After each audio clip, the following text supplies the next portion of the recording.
Hello and welcome into this week's edition of the Rookie Stripes podcast here on Racing News Now. I'm Garth Allan, and that is the man, the myth, the legend himself. It is the one and only Mr. Tyler Guthrie. What's going on, Garth? Living the dream, as always. I don't know whose dream it is, but I'm living a dream. It's not yours, apparently. No. Well, and I always like to say nightmares are dreams too, so this is true. There is that. Unfortunately, this weekend is not a NASCAR fan's dream because there is no NASCAR other than ARCA this weekend.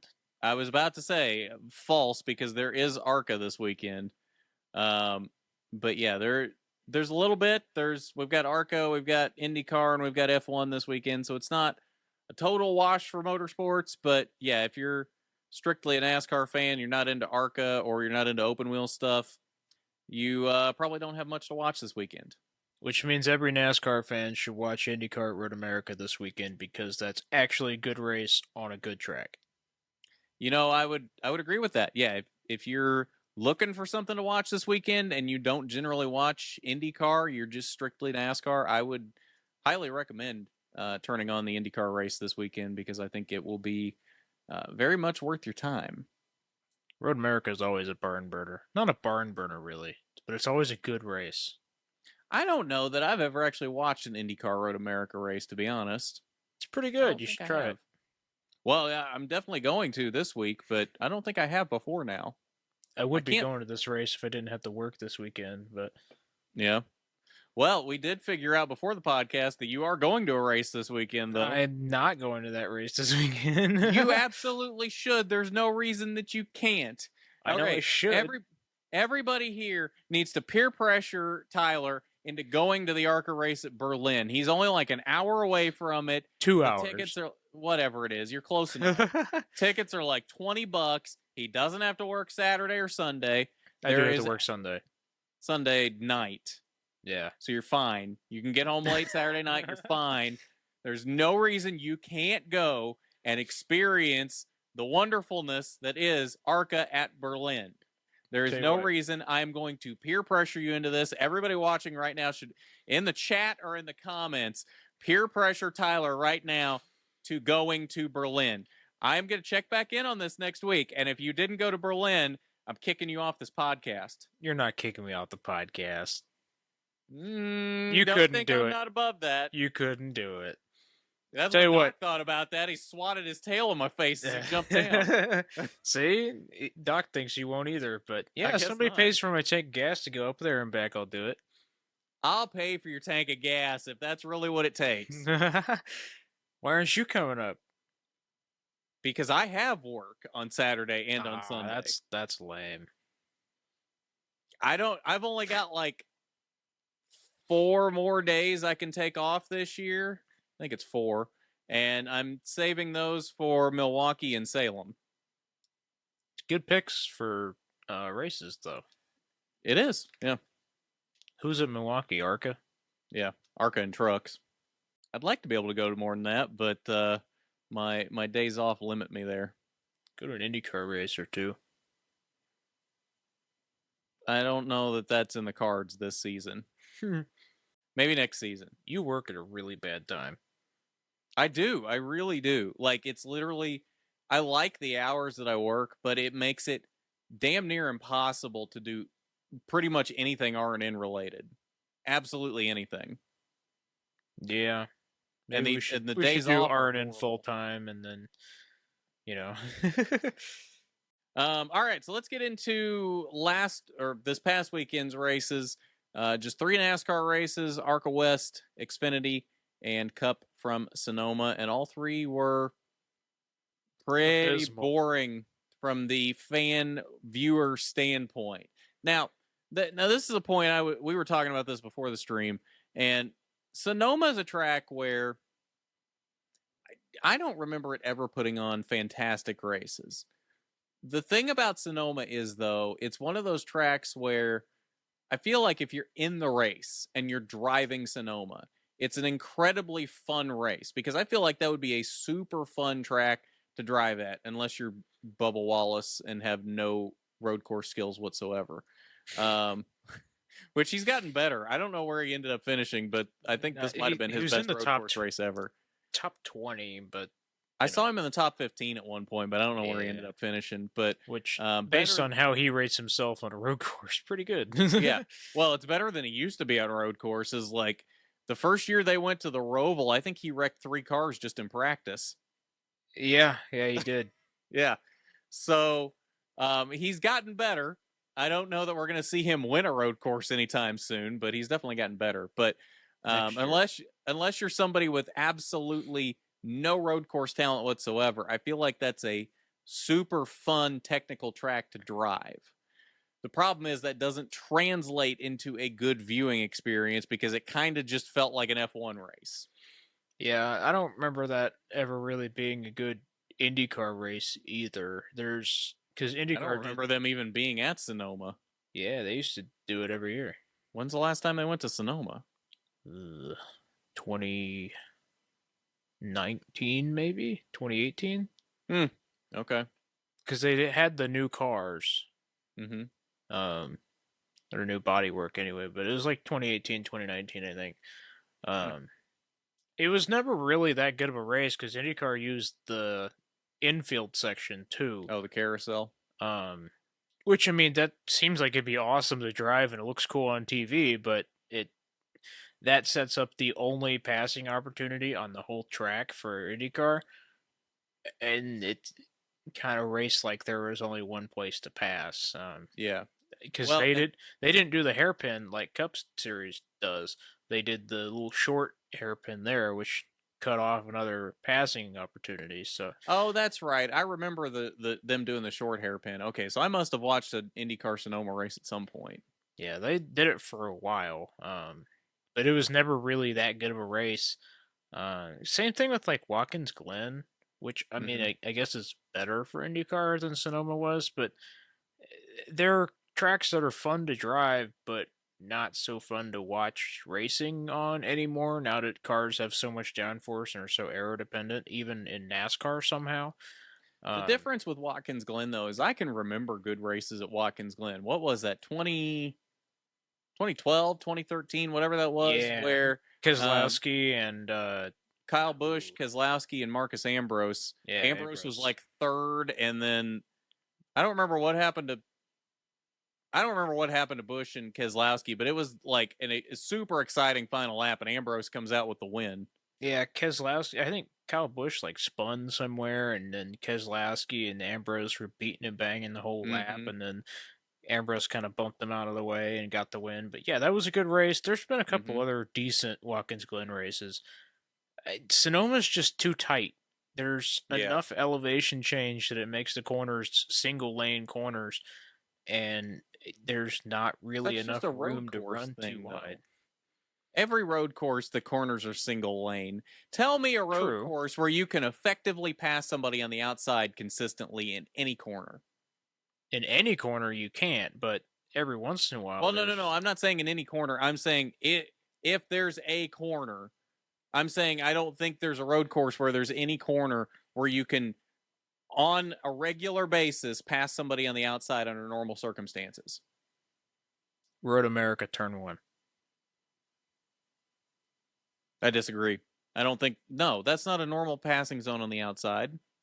It's happened more often than you'd think. I don't think it ever did in NASCAR. Well, I don't know about IndyCar, but I don't think it ever did in NASCAR. Well, we won't get to find out this year because they're going to Chicago Street Course instead of a cool place. So, yeah, that's going to be a mess. There's no way. I was laughing before the podcast. Watch Chicago Street Course be the best race of the season.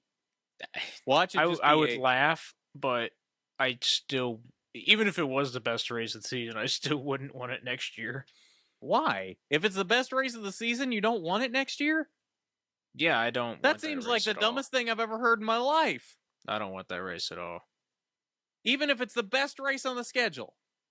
In a city where nobody wants it to be. Nobody wants it there. Okay, fair enough. But if the people show up, that's a different story. Maybe nobody wants for like it there $300 a ticket. Have you looked at ticket prices for that? I'm aware of that, but the race has not happened yet. We don't know how many people are actually going to show up.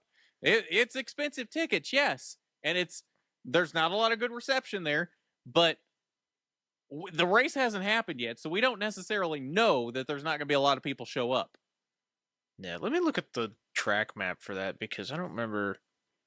I don't think it's super intricate. It's like it's two squares that have like corners intersecting in the middle, and that's about all it is. Cool. There's like one corner that's not 90 degrees. Mm-hmm. And it's a 45 degree. Mm-hmm. Hell yeah. What a great track design. Yeah. They didn't put a lot of thought into it. This seems like they're going to have the same problem the whole weekend like IndyCar had in Detroit, where their walls are too close and there's not enough runoff. And as soon as you lock up the front tires, you're just gone. But with IndyCars, you kind of whip it around real quick and get back on the track. I don't know if the Cup cars are going to be able to do that depending on how wide the track is. So I feel like this might be, well, it's NASCAR, so it's going to be a crash fest with 19 overtime finishes anyway. But I just don't see this racing well at all. No, I don't think it will either, but especially with the concerns we already have with this car on flat tracks. Now you're introducing a flat 90-degree corner street course? No. Yeah. No, I mean, I agree. I don't think it's going to race well, but I've been surprised in the past. So I'm doing the same thing that I have done since the very beginning when this was announced. I'm holding out judgment. I have my thoughts on how it will probably be, but I'm keeping an open mind, and I honestly wish everybody else would too, but that doesn't seem to be the case. I'm keeping an open mind, seeing how it's going to be, and if it ends up not being good, I will readily admit that it's not good. But I want to keep an open mind because there is the possibility, however small, that it could be really good and it could be a good thing for NASCAR. Yeah, I don't know why we're doing this instead of going to Chicagoland.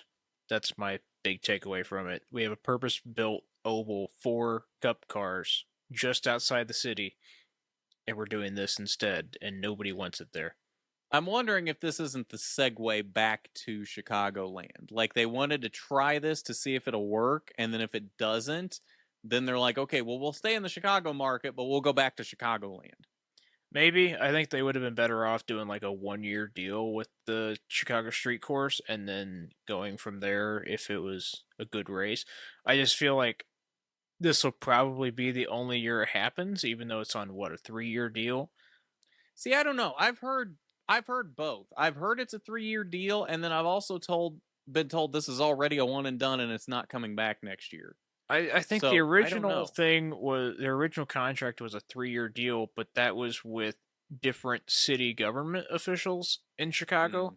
Since then, they've had re-elections, and one of the main topics in re-elections was this race, and the people that won the election don't want it at all. Okay. So I think unless it's like the coolest thing to ever happen to the city of Chicago, I don't think it's going to be back next year. And I think that makes it look worse for NASCAR to try to go back to Chicagoland than if they just said, hey, we're going back to Chicagoland. I don't know that it does, though, because NASCAR could spin this as, well, the city didn't want us on the streets, but we still want to be in the Chicago market. So we're going to go back to Chicagoland, and we're going to make you Chicago fans happy. Yeah, the other side of the coin, it kind of looks like NASCAR is just reaching and grabbing and clawing for any sort of Chicago area viewership. But as long as it gets Chicagoland back, I don't really care what happens. But right. Yeah, no, I totally agree. I want, especially with how this car races on 1.5 miles. Chicagoland was good with the Gen 6 cars. Right. So I can't imagine how good it'll be with this car. I mean, we've seen how good it is at Kansas. Yeah. Which I like Kansas how good it is at anyway, but I still can't believe 2 years in and 2 really good Coca-Cola 600s, I still can't believe how good this car is at Charlotte. The Gen 6 was abysmal at Charlotte. It was so bad. The Coke 600 was one of the worst races of the year. And now it's one of the best races of the year with this car. Yeah. I still can't believe it. Which means we should go back to Chicagoland, but yeah, we should. Absolutely, we should. Anyway, though, it's not Chicago this weekend. It was Sonoma this weekend. And there wasn't much to talk about, though. Ryan Preece won the ARCA West race, pretty dominating fashion, led most of the race. There was a little bit of strategy involved. There was a pit stop before the mid-race break where he and a lot of the other leaders pitted. Landon Lewis did not pit, though. He led until the break when he pitted, which put him back in the pack. And then Landon Lewis's race unraveled from there. He was in 2 or 3 wrecks after that. His race went downhill very quickly once he got back there in the pack. And from that point on, it was Ryan Preece, and nobody was really even close to touching Ryan Preece. Landon Lewis, I think, was close early on, and then the differing strategy kind of screwed him over. But yeah, it was very clear very early on that was Ryan Preece's race, and nobody was going to stop a Cup guy in an ARCA field. Yeah, it's good to see Ryan Preece have a good part of the weekend for once, because SHR and Cup Series is kind of in shambles. Yeah, I think he's a very talented driver when he has good equipment, and that Stewart-Haas car right now is the opposite of good equipment. Yeah, the Cup race was lame, to say the least. Well, you know classic. What's weird? What's up? It's another classic Martin Truex Jr. win where nothing happens and you forget that he won the day after. Who won yesterday? Oh, that's right. Yeah. Well, no, what I was going to say was, what's weird is you talk about Stewart-Haas being in shambles, yet Ryan Preece won the ARCA West race, and Eric Almirola won the Xfinity race, and technically not a Stewart-Haas car. Preece's car was, I think, listed as a Stewart-Haas car in the ARCA race. I think owner showed as Gene Haas. The Eric Almirola's car, though, technically was an RSS racing car, a Ryan Sieg car, but I'm pretty sure it was prepared by Stewart-Haas, so it was basically a third Stewart-Haas car. So the fact that Stewart-Haas won the ARCA race and the Xfinity race, but then we're still terrible in the Cup race, I can't figure them out at this point. I really don't know what the hell is going on at SHR right now. It's got to be entirely technical because we know they have good drivers. Kevin Harvick's been one of the best Cup drivers since he came into the sport. Of his generation. Yeah, you could argue even close to greatest of all time with Kevin Harvick, I think. Yep. Just the results haven't shown it the past couple of years because the team sucks. But yeah, it's Stewart-Haas has always had good drivers. They've had Kevin Harvick, Kurt Busch, Clint Bowyer, Ryan Preece, Chase Briscoe. Those are all good drivers, but it's still the past couple of years has not been good for them. I don't know if they just can't catch up to the next gen car, but they were falling off a lot towards the end of the Gen 6 car too. See, I don't know that you can necessarily lump last year in there because they had at least 4 wins last year. That Briscoe got his first win at Phoenix, Almirola won at New Hampshire, and then Harvick won 2 in a row right before the playoffs. I don't remember if they had any other wins last year or not, but I mean they won some races last year. Now, this year has been much worse. They have not won a race yet this year. But honestly, I don't even know that they've been close outside of Harvick. Martinsville. They were very good at Martinsville. They were? I already forgot about that. Yeah, Ryan Preece led 100 laps. Oh, that's right. Yeah, okay, yeah, I already forgot about that. Yeah, he was super fast and then got stuck back in the pack and never could get back to the front. Yeah, I'm looking through last year. Huh? Courtesy of the next gen car at Martinsville. Right. Yeah, I'm looking through last year. Almirola at New Hampshire must have been 2021. I think it was. Yeah. because last year New Hampshire was Bell. Yeah. But still, Briscoe at Phoenix last year. Harvick at Michigan and Richmond. Okay, so 3 wins last year. I was a year late on the Almirola win, but still, not a terrible year last year. I know at least Harvick did not start off the year well, and then all of a sudden goes out and wins those 2 races at Michigan and Richmond back to back, and all of a sudden he's back in championship form, at least for a few weeks. Yeah.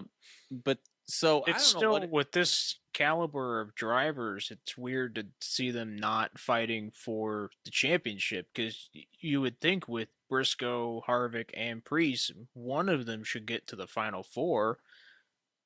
I Harvick think at you're giving least. Priest too much credit. Like, I don't think Priest is a Probably. bad driver, but I don't think he's on the same level as Harvick or even Briscoe. I don't know that Briscoe's quite on Harvick's level, but I think Briscoe is still at least a step above Priest.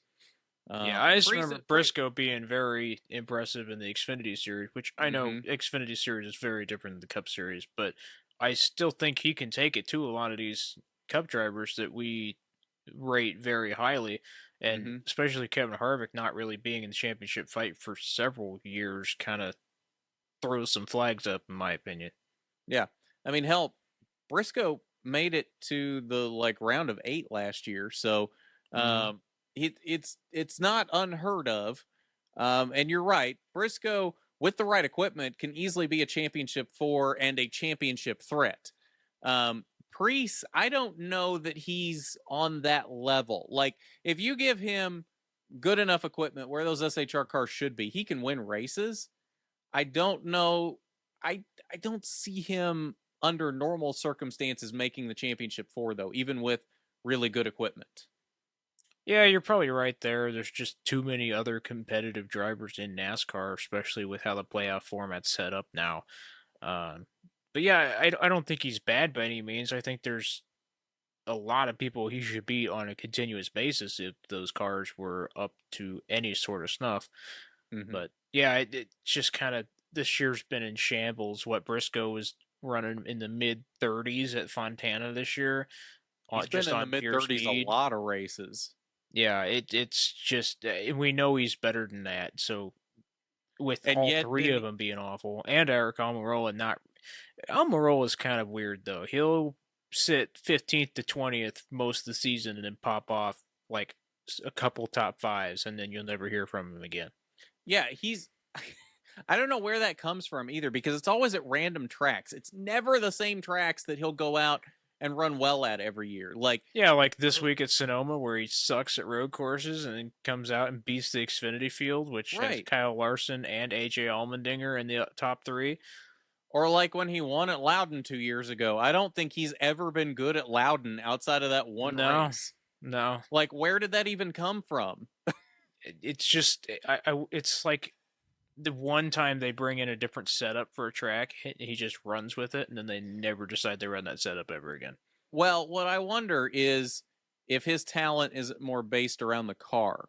So if they just get lucky and hit on the exact right setup at one point, and all of a sudden he's got the fastest car in the field under him, he can keep the fastest car in the field in the lead. But if he's not got the fastest car in the field, then he's going to run wherever that car is supposed to be, 10th, 15th, 20th, wherever it's supposed to be on speed. Yeah, it's interesting to see the differences between drivers that can make a slow car fast and drivers that just drive the car to speed that the car should go. Different teams have different drivers like that, but yeah, Eric Kevin Harvick has always been one of those. Kevin Harvick's always outperformed his equipment. That RCR car that he drove for years was not nearly as good as he made it. No. I mean, people get these rose-colored glasses with RCR and think they were just this great team, and I'm not convinced that that has ever been a really good team. It's just had good enough drivers in those cars that they can outperform it well enough to run well. Earnhardt was so good that he could outperform that car and do what he did in it. And maybe they were better back in the 90s, but ever at least ever since Earnhardt died, I don't see that team being anywhere close to what people think that team is. The entire time Harvick was there, that was not a quality car to be in. That was a mid-pack car at best, and he still went out and won a good number of races before he went to SHR. And SHR had some good years, and we saw what Harvick could do in those good years. Won a championship, won a bunch of races. I'm pretty sure he's won more races at SHR now in a shorter period of time than he did at RCR. But then even now, when the SHR cars are so bad, he's still head and shoulders the best SHR car by a long shot. Even if he's not out there competing for wins, he's a solid 10 to 15 positions ahead of where the rest of those SHR cars are every single week. Yeah, and I don't think it helps RCR's situation at all that Austin Dillon was their main guy for so long. Yeah. I don't think he's the kind of person you want to grow a team around at all. They have gotten better under Kyle Busch there. I think that's more just Kyle Busch than anything, but it is encouraging to see someone do well in an RCR car because Austin Dillon is good for maybe 1 or 2 races a year. Well, and the thing is, I don't even know that team has gotten any better with Kyle there. It's just a matter of Kyle being that good that he's outperforming the equipment, just like Reddick did the last couple years in that 8 car. I don't remember where I heard this. I think I was listening to some other podcast, and they were talking about how if you look at where Reddick was fast in that 8 car, that's exactly where Kyle has been good at this season. It's like that 8 car has not changed a bit in terms of where they're good at and where they've got good setups for. It's just wherever Reddick was good at, that's where Kyle has been good at, and that's where he's either winning the race or he's running extremely well. The tracks that Reddick ran poorly at the last couple of years, Kyle's not even in the top 10, top 15. So I don't think that team has changed a bit since Kyle has gotten there. It's just a matter of Kyle's that good. Yeah, I agree with you there. But I think Austin Dillon's done a little bit better this year. I don't know where he's at. I don't know about that. I don't know where he's at in championship points right now, but it seems like the past couple of years, like he needed a win to even be in consideration for the playoffs. He is currently, if I can get the points pulled up here, 28th. Ouch. Okay, that completely shoots down my point. He is behind Chase Elliott, and Chase Elliott has missed 7 races this year. Give you one for all the Chase Elliott fans. Good job, Chase. 18 waivers, 4 broken legs, and 9 DNFs later. 1 suspension. Yeah. Yeah. So I know I don't think that team has improved at all. Honestly, I don't even know. I don't think Austin's had a good run yet this year. I mean, look weird. I feel like I've seen him in the top 10 a lot more than normal this year. He has 1 top 5 and 4 top 10s in 16 races so far. Huh. I don't know what NASCAR I'm watching. And he's led 3 laps. Average finish of 21.7. Okay. Doesn't really make sense of how he's 28th in standings then. With an average finish of 21.7? Yeah, that makes total sense. Well, being in the 20s, yeah, but I don't know. I don't know where I was going with that. I don't know where you were going with that either, because I don't know. I was trying to not crap on Austin Dillon for once, and then he just decided to disprove everything I wanted to say. Right, because let's think about this. Average finish of 21.7. Only 4 of those out of 16, only a quarter of those are in the top 10. That means for an average of 21.7, that means he's got at least half of those races outside the top 20. So, yeah, it makes total sense he's 28th. Yeah, and we haven't really seen him be competitive for token wins this year yet either, because every once in a while last year he would kind of be up close to the front, and you'd be like, oh, is Austin Dillon going to win? Whatever. He did get a new crew chief this year, so I wonder if last year and the past several years it was more strategy-based than speed-based. That wouldn't surprise me at all. Well, when he won the Coke 600, that was on fuel mileage. When he won the Daytona 500, that was just because him. he turned Eric Almirola. Yes. When he won Daytona last year, that was just because the entire field wrecked in the rain. Yeah, pretty much. What other wins does he have? Are those the only 3 wins he's got? He's got more than that, I think. I don't know. I feel like that's the only 3 wins he's got. Let's see here. No, he's got 4 wins. 2020 he won Texas. That's right. Was that fuel mileage or was that actually a heads-up win? I feel like that was a duel between him and Tyler Reddick. I don't know why. I think you're right. I think that's the one win that he didn't get off of some sort of strategy, a fluke, or just turning the leader on the last lap. Yeah. I think that's the only one that you can legitimately say he legit won that on his skill. Yeah, and I don't know. I don't know what the deal with Austin Dillon. I don't know if Ty Dillon's better or worse than him, but both of them are not awesome. Well, Ty's never been in a good car in the Cup Series, so yeah, I don't know that we can necessarily say that. Although Ty did have, I believe Ty has worse stats in Xfinity and trucks than Austin had. So if that says anything, yeah, I think I've never been impressed with Austin Dillon. I think Ty only had 1 Xfinity win, period, and that was at Indy. Interesting place to have 1 Xfinity win. Paul Menard has 1 Cup win at Indy. Didn't he win more races than just 1? No, that was his only Cup win. Oh, really? He has some Xfinity wins, but that was his only Cup win. I remember being really mad about that because Jeff Gordon finished 2nd. Now you look back on it, it's like, that was cool. That was Paul Menard's only win. It still wasn't cool. It would have been better if he finished 2nd. Oh, okay. I look back on that and I think it's cool. I really want that diecast, but I missed out on getting it at the time, and now they're selling for like $500 on eBay, and I'm like, oh yeah. Speaking of diecast, I just was looking around seeing if I could find a Dan Weldon IndyCar diecast today. Found one like for $450 with 6 days left on eBay. I believe it. See, I've never understood eBay. Like, I've never understood the whole bidding war thing. Like, all you're doing is jacking up the price for yourself.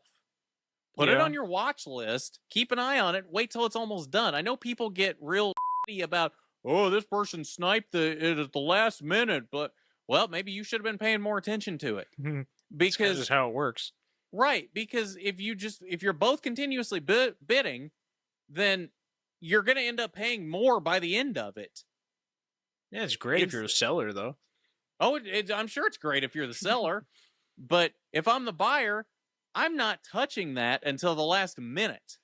I will not put a bid in until the last minute. Why would I? No, just so I can pay more? That's the dumbest thing I've ever heard. Supply and demand, my friend. I guess. This is why we have the jobs we have, because we don't understand economics that well. Man, fair enough. Damn, that one kind of hurt, but okay. Yep. Oh. IndyCar this weekend, though. 100 days to Indy Yes, Road America. 100 days to Indy finally finished this week. I know you have some thoughts on the finale that was a week later than I expected it to be. And I know you had told me that it was supposed to be a 2-hour finale. It wasn't 2 hours. That's what the like TV segment thing said it was supposed to be. And I guess they just forgot to put the other hour in because in typical IndyCar fashion, the sport does something really awesome and then follows it up with something really stupid. Yeah. I liked the first 5 episodes of 100 Days to Indy a lot. I thought they did a really, really good job with it, going into like daily lives of drivers and still focusing on the on-track action. And then the last episode, they just threw both completely out the window and tried to cover the whole qualifying weekend, like the whole month really, other than the Grand Prix. Like they did all of practice, all of qualifying, and all of the race in an hour. And with how many commercials it had, it was really like 40 to 45 minutes. Yeah, it's 42 minutes. So that's normal for an hour show. Right. It still just, it was not nearly enough time for all of that coverage, I don't think. The qualifying was like, here's how the pole sitter felt about a top six shootout. Oh yeah, Graham Rahal didn't make the race. The rest of the cars qualified. That's basically what it was.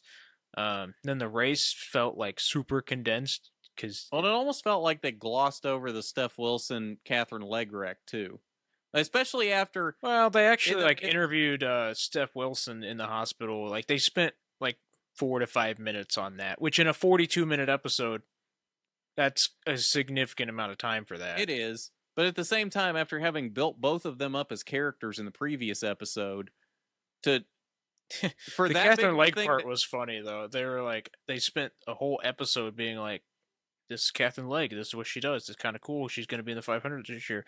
And then they were like, "She qualified. She DNF'd." Yeah, see, that's the thing too. It's like they built her up as a character and then barely touched on her in the actual race. Yeah, I don't know. Or qualifying, well, to be fair, that's kind of what it was like being at the race. Like, where's Catherine Legg? Oh, her car went to the garage like 7 laps ago. Okay. Nice. Like the PA announcer didn't even know that she was out of the race for several minutes. Nice. But yeah, it's just like then they glossed over the whole race in maybe 10 minutes, and they were like, they skipped one of the red flags pretty much. They're like, yeah, Felix Rosenquist crashed. Kyle Kirkwood is upside down. Segue. Otto Ward crashed. Segue. Yeah. We had another red flag. We'll show you replay of the wreck, but that's about it. Yeah. Fair enough. Newgarden won. Bye.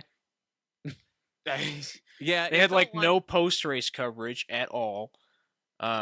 What were they supposed to? Well, I guess they could have covered him like drinking milk and all that, but like, or like the interviews and all that post-race. Well, I was hoping they would do part of the Indy 500 awards ceremony with it because they have that on Monday after the race, and that's kind of like the whole series was getting to know the drivers and having personal moments with them, and I feel like the awards ceremony is kind of just the drivers kind of just talking with each other and having fun. I thought they could have done a lot with that, but they didn't at all, and then ended it with 365 days to Indy, so we're not getting anything the rest of the season, which I didn't think we would anyway. But it's one of those things I wish they would just do it the whole season. And then we knew there wasn't going to be anything the rest of the season. They're not just going to drop it on. They're not just going to drop it on us out of the blue after they've said there was only 6 episodes. Oh, yeah, actually, we're going to do the rest of the season. That's not how TV works. Oh, I know. It would have been super cool if they had done that from the beginning. I understand the format of why they're not doing that, but it still feeds into nobody knowing that IndyCar does anything other than the Indy 500. Especially since they finally do a TV show and it ends right after the Indy 500, and it still took 2 weeks to come out. Everybody was kind of done with it, and then they put this TV show out 2 weeks after, and hey, this is what happened. Yeah, that is. I will say, I think they did a very good job of showing the emotion of Joseph winning, because I don't know that I really felt that in the moment watching the race. Like, yeah, it was cool to see him win, but like they really, and I think it helped that they had built him up as a character from episode 1, showing like his whole Captain America physique and the fact that he married a Disney princess and everything. Joseph Swolgarden. Yeah, right. Like he's got this like storybook life, and they've built this up and made him into such a cool character on this show, and then for it to culminate in him actually winning the race, and to show everything that he did. Like they drew out that last lap a lot. Like they show him going into turn 3, and then they show like 10 different shots and it was like twice the amount of time it took him actually to go turn 3 to the start finish line just to draw this whole thing out and make it it's a word I'm looking for, exciting. In that moment, to show him winning this race, and then they show him going up in the crowd. Like, I did like what they did with the emotions there, but yeah, I feel like they could have done a little bit better overall covering the race. But I Should do have been think a they 2-hour episode. I think it should have been. It should have been either it should have been a 2-hour episode, or there should have been 7 episodes, and qualifying should have had its own episode the week before. Yeah, I agree. But either way, I don't think it was necessarily a terrible finale. It just had things it could have improved on, and hopefully they do improve on it next year. Yeah, I hate how it fits in with the IndyCar stigma for the past several decades of, ooh, that's cool. That's pretty neat. Oh. I will say, Hinchcliffe and Alexander Rossi on their podcast, they were doing reviews of it after every episode, and they were talking after this one.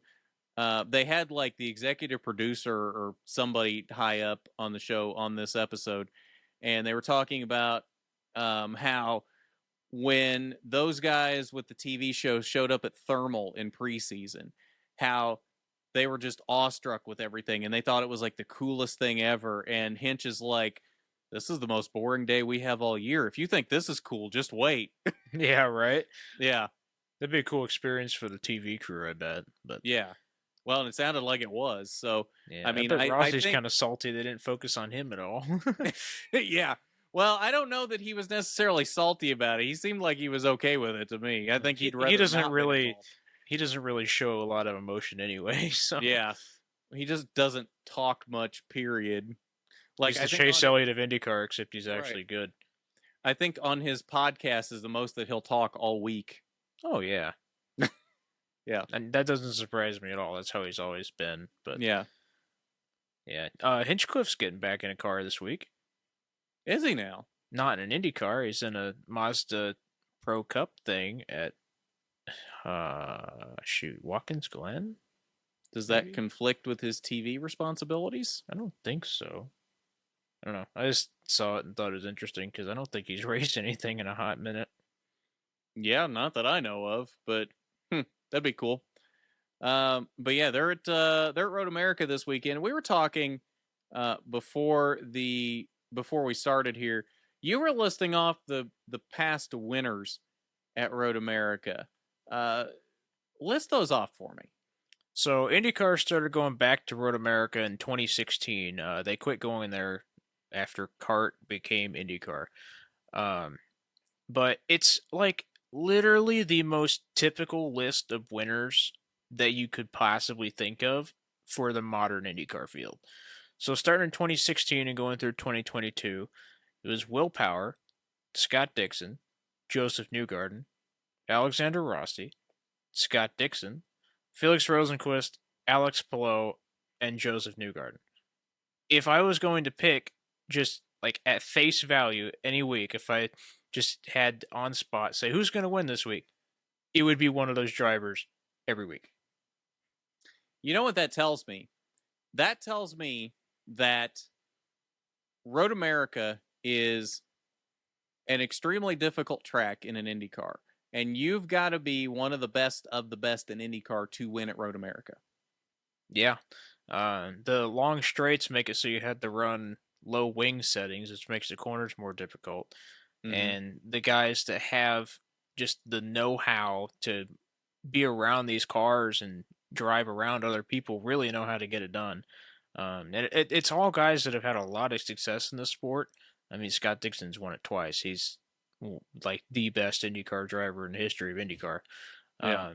But the rest of it's all guys that are very technical, know their cars, know their teams, know how to set up the car. And it's usually fairly dominant wins. Like there's good battles for the lead, but you know who's going to win with 10 laps to go. Mm-hmm. Just kind of, it's an interesting little thing to look at because I really like Road America. I think it puts on a good race every year, but it's not surprising who wins every year, which is different for IndyCar. Yeah. Yeah, it seems like it's one of the few tracks on the IndyCar schedule where it has that air that you don't get surprise winners really. Like you've got like the point that I just made. You have to be one of the best in IndyCar.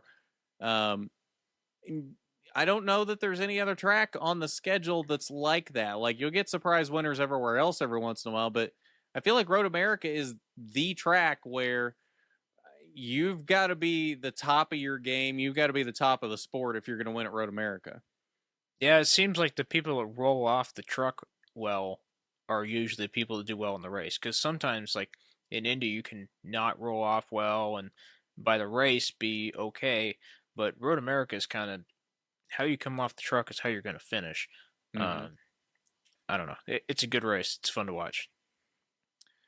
I agree, and I am.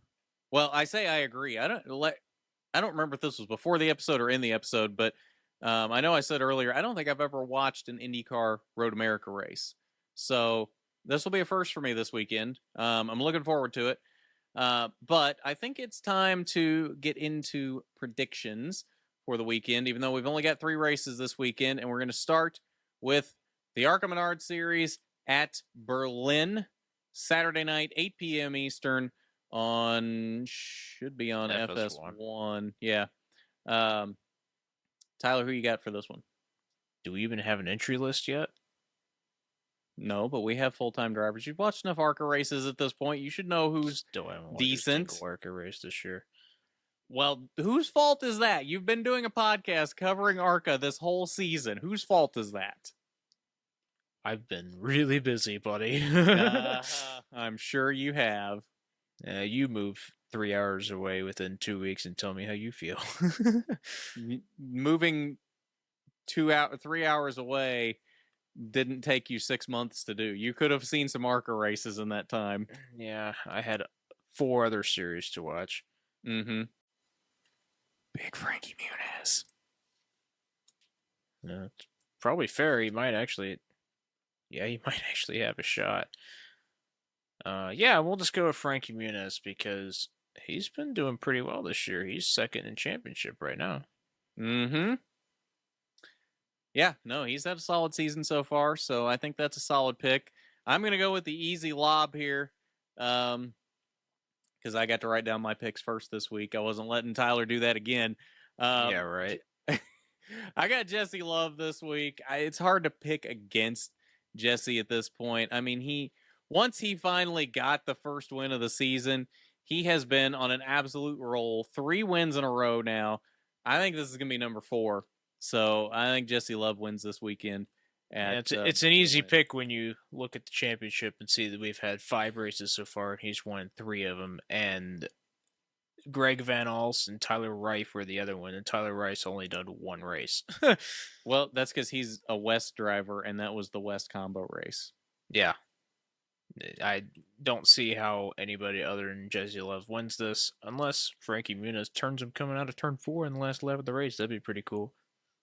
It would be, and it wouldn't be the first time something dramatic like that has happened at Berlin. I need to show you the 2018 Berlin race. That is where Joe Graf Jr. became infamous.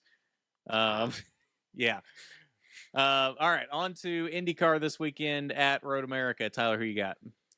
I'm going to go with Felix Rosenqvist. He has won this race before.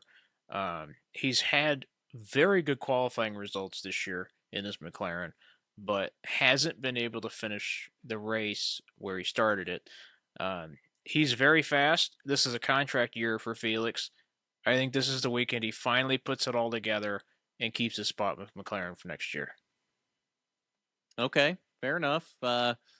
Yeah, we were talking before this, and you were telling me that this is probably going to be a very good race for McLaren, which is why I went with who I'm going with, and that being Alexander Rossi. I think he finally gets his first win of the season, his first win with McLaren. He's been very strong the past few races. What was it, 4th at Indy and 5th at Detroit? Something like that. He's got 3 top 5s in a row. Why do I feel like he was second? He was second late in the race. Did he finish second at Detroit? No, I don't think so. Racing Reference still has Detroit listed as Belle Isle. Okay, yeah, he did end up fifth. He was running second late in the race. How did he fall to fifth? Because he was running second when he got shoved out wide by somebody. I think he got shoved out wide by Will Power going into the hairpin, and then just fell like a rock. I thought it was the other way around. Didn't it was the other way around until it happened the other way. Oh, okay. I was gonna say because he passed like 3 cars there, got up to second when Will Power did something there in the hairpin. Yeah, and Will Power got back by him, and then it looked like he just burned his tires off somehow, and then just fell like a rock. So okay. All right. Well, that is Road America, and the final race of the weekend will be Netflix. I mean F1 at Canada, Circuit de Gilles Villeneuve. Tyler, who you got for that one? Well, you picked first, so you picked the obvious winner. So I had to go for Fernando Alonso because it's the only other driver that could possibly win this race now that Sergio Perez just forgot how to drive a car. I don't know that he forgot how to drive a car. Red Bull forgot how to have a car. Yeah, I'm sensing foul play there. I think they thought he was getting too close to Max, so they decided to sabotage him for a couple weeks. Oh, they swear up and down it's a fair fight between the two cars. We've heard that many times, but yeah, Fernando Alonso. Like I think Alonso's actually usually pretty good at this track. But it's also a track with fairly long straights, and the Red Bull is ridiculously quick in the straightaways. So, who's your pick? Well, as Tyler said, I went with the easy one here as well. Max Verstappen. Like, how can you not pick Max Verstappen at this point? Like, outside of mechanical failures or something stupid happening, he probably wins every race for the rest of the season. So, that's racing. Right, yeah, this is definitely hardcore racing, yeah. Thank God we talk crap about IndyCar all the time because F1 is like the pinnacle of motorsport. Right. That said, I did just buy the F1 2023 game because the games are way better than the actual racing for some reason. It's like the opposite of NASCAR, but whatever. Yeah. Oh, and we forgot to give TV schedules. Road America is Sunday at 1 p.m. on USA, and F1 is actually going to be in like normal people time. Are you saying people are only normal if they're in North America? Is that what you're trying to say, Tyler? For us. Every international viewer just tuned out right now. Yeah, sorry. I'm not waking up at 4 a.m. to watch a parade. I'm sorry. 2 p.m. Eastern on ESPN something or other in the U.S. But yeah, I think that's going to about do it for us this week. A little shorter of an episode, but not a whole lot to talk about because not a whole lot happening in Sonoma. So hopefully next week, although there will only be ARCA, IndyCar, and F1 to talk about, hopefully we'll have more to talk about nonetheless. So at that, thanks for hanging out, y'all. And we'll see you next week, same time, same place. That's Tyler. I'm Garth. This is the Rookie Stripes podcast on Racing News Now.